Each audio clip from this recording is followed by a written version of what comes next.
Assalamualaikum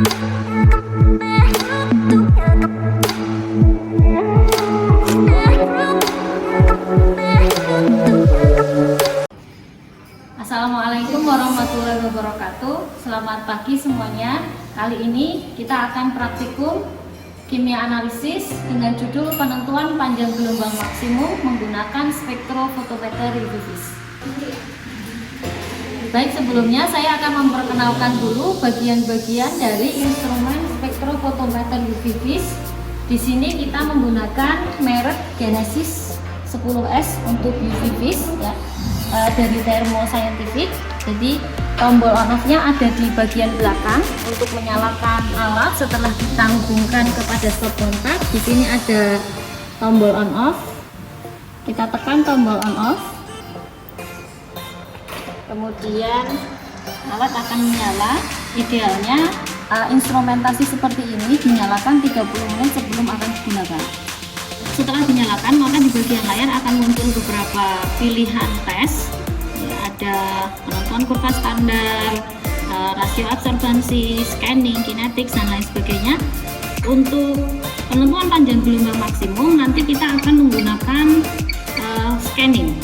Oke, kemudian di sini ada beberapa tombol untuk menginputkan angka, panah ke atas dan ke bawah, menu, utilities, dan ini angka di sini adalah kolom untuk atau ruang untuk meletakkan kuvet ya, yang berada di sebelah sini. Nah, jadi di bagian dalam dari alat spektrofotometer ada tempat untuk meletakkan kuvet. Jadi kuvet itu nanti wadah untuk sampel kita. Di sana ada yang bertuliskan huruf B ya, nanti untuk blanko. Kemudian angka 1 sampai 5 itu untuk sampel. Jadi kita bisa mengukur 5 sampel sekaligus ya dalam satu waktu tanpa harus membuka dan menutup spektrofotometer. Nah, alat dan bahan yang kita persiapkan untuk praktikum ini, saya mulai dari bahan dulu. Bahannya adalah asam askorbat sesuai dengan modul. Ada 10 ppm, 20 ppm, dan 30 ppm. Ya, 1000 ppm ini adalah larutan induk.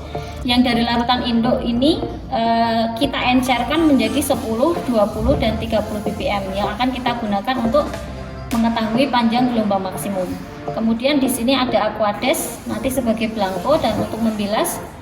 Kemudian di sini ada alatnya yaitu gelas kimia untuk membuang limbah ya. Kemudian di sini ada kuvet.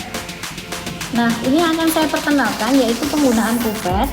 Kalau kita melihat kuvet asli bawaan dari alatnya ada dua sisi ya. Semoga teman-teman bisa jelas.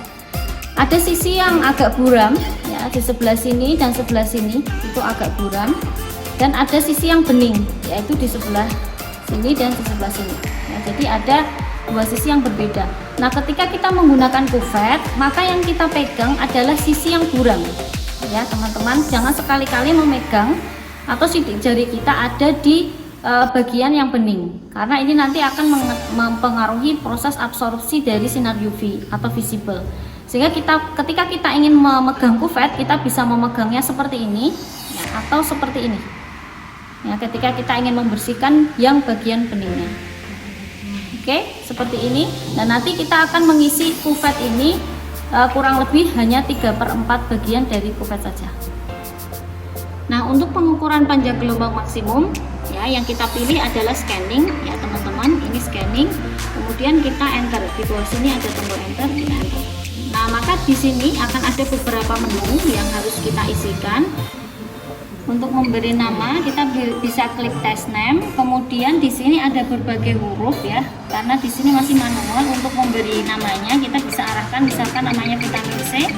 Kita bisa panah ya ke arah vitamin, ke arah V ya. Kemudian kita add karakter. Nah, maka akan muncul V. Kemudian kita I, add karakter. Kemudian lagi kita T, add karakter. Kemudian hit C, misalkan ya, hit C. Oke. Nah, ketika sudah, maka di enter. Nah, akan muncul di sini hit C. Kemudian measurement modenya, mode kita yang akan kita ukur adalah absorbansi. Panjang gelombang yang akan kita scanning, kita menyesuaikan modul. Jadi antara 200 kita enter, kemudian sampai 400.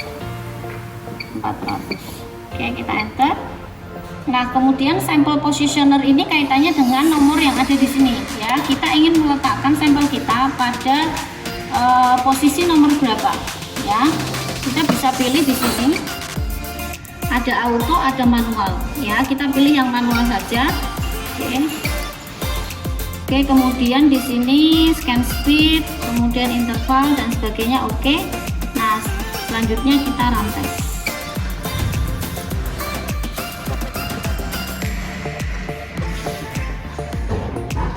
Baik, untuk langkah pertama karena alatnya meminta baseline sehingga kita harus persiapkan belangko dulu. Belangko kita adalah larutan atau zat yang tidak ingin kita ukur ya. Jadi karena asam askorbat ini isinya hanya asam askorbat dan aquades, maka belangko kita adalah aquades. Nah, pertama kita bilas dulu kuvet ini dengan zat yang ingin kita isi, yaitu aquades. Kemudian kita buang. Jangan lupa yang kita pegang adalah bagian yang buram. Oke, kemudian kita bersihkan yang bagian bening. Perhatikan cara membersihkannya. Kita pegang bagian buramnya, kemudian kita bersihkan searah. Perhatikan bersihkannya searah ya. Jadi boleh ke atas semua, boleh ke bawah semua. Jadi salah ketika teman-teman membersihkan itu seperti ini. Nah, itu tidak dianjurkan dalam membersihkan kuvet. Sehingga membersihkannya cukup searah saja. Boleh searah ke atas seperti ini, atau mau teman-teman mau ke bawah juga boleh. Nah, setelah itu kita masukkan belangko. Oke, kurang lebih 3/4 kuvet. Kemudian kita masukkan ke dalam spektro di bagian B. Teman-teman melihat pada bagian kotak itu ada lubang. Ada lubang, teman-teman, bagian sini. Nah, lubang ini harus diposisikan di bagian bening. Jadi yang kaca bagian bening atau kuarsa bagian bening itu harus berada pada lubang, karena melalui lubang inilah nanti sinar UV atau visible akan masuk dan melalui sampel. Jadi jangan sampai terbalik, yang bening itu harus berada pada lingkaran. Baik, sekarang untuk sampel, karena kita ingin mencoba 3 konsentrasi sekaligus untuk penentuan panjang prima maksimum, yaitu untuk 10 ppm, 20 ppm, dan 30 ppm. Sehingga di sini sudah ada 3 kuvet, masing-masing kita isi dengan larutan asam askorbat dengan konsentrasi yang sudah kita buat. Ya, pertama kita akan menggunakan 10 ppm. Jadi kuvet ini kita bilas dulu menggunakan larutan yang akan kita masukkan ke dalam kuvet. Kita tuangkan sedikit saja untuk membilas.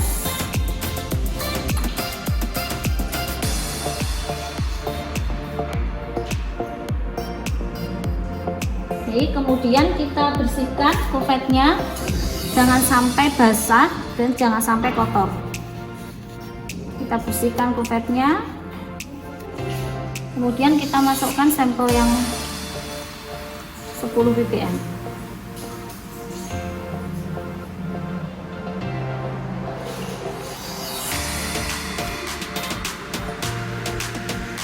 Jika terlalu banyak kita bisa kurangi ya, tidak usah terlalu banyak.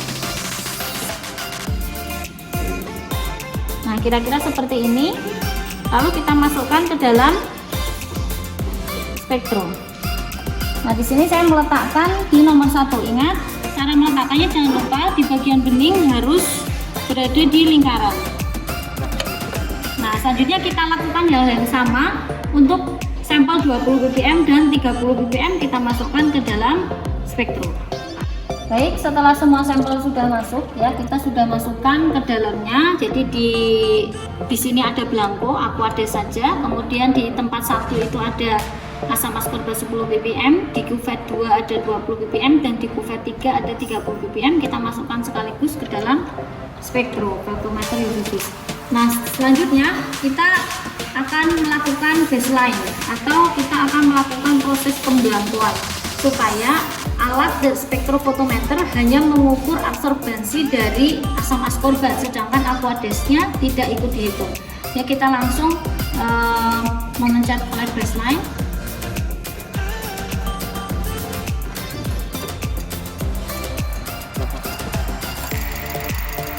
sini akan tertera ya, dia akan melakukan proses baseline atau mengenalkan dari Aquades. Kita tunggu sampai komplit 100%. Nah, setelah selesai kita arahkan blank ini pada kuvet nomor 1 ya, karena kita ingin mengukur dia yang sampel pada kuvet nomor 1. Kita arahkan. Oke, di sini sudah menunjukkan sel nomor 1, berarti alat akan membaca larutan di kuvet nomor 1. Oke, kemudian kita measure sampel. Di sini terlihat bahwa spektrofotometer akan melakukan scanning dari 200 sampai 400. Nah, sudah terlihat ya puncaknya. Kita bisa lihat, kita bisa edit graph, edit scale, kita lihat puncaknya. Ini termasuk kurva yang kurang bagus ya, karena meskipun dia hanya satu puncak, bagus ada satu puncak, tapi dia sudah dia tidak mencapai pada titik terendah di awal dan di akhir. Jadi di bagian ini dia masih terus lurus. Nah, ini termasuk kurva yang kurang bagus sebenarnya, tetapi ini sudah memiliki satu puncak. Nah, kita ingin melihat puncaknya ini ada di absorbansi berapa. Oke, kita lihat di sini 265 adalah 0,069. Kita cari, kalau kita geser 0,08, kita cari yang paling tinggi. Oke, yang paling tinggi adalah 0,069. Nah, setelah terbaca sel 1, kemudian kita ingin melakukan pengukuran untuk sel selanjutnya. Kita escape saja ya, kita escape terus. Oke,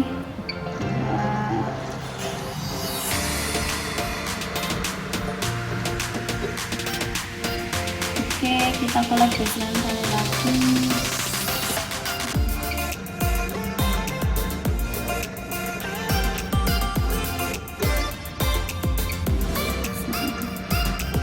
Jadi kalau pengukuran panjang gelombang maksimum, setiap pergantian larutan yang ingin kita cari panjang gelombang maksimumnya, kita baseline terlebih dahulu.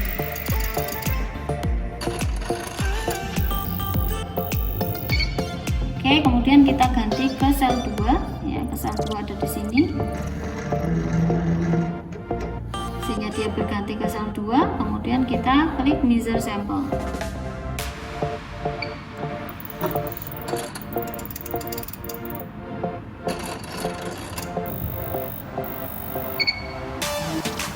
Baik, ini untuk hasil pengukuran konsentrasi 20 ppm. Nah, kita nanti akan melakukan cara yang sama persis untuk sampel 30 ppm ya. Nanti kita arahkan ke sel 3 dengan prosedur yang sama seperti tadi. Kita baseline dulu, kemudian kita arahkan ke sel 3, kemudian kita measure sampel, sehingga semua sampel kita akan terukur dan kita menemukan atau mendapatkan kurva scanning panjang gelombang maksimum. Baik, demikian tadi kita sudah mencoba menggunakan spektrofotometer UV vis untuk mencari panjang gelombang maksimum dari asam askorbat. Semoga teman-teman bisa memahami apa yang tadi kita uji cobakan meskipun baru melalui online. Ya, itu adalah langkah dasar dan langkah yang sama dilakukan untuk setiap senyawa. Sehingga nantinya panjang gelombang maksimum itu akan kita gunakan untuk penentuan kadar dalam proses-proses analisis yang lain. Demikian praktikum kita hari ini, semoga teman-teman bisa memahaminya dengan baik. Wassalamualaikum warahmatullahi wabarakatuh.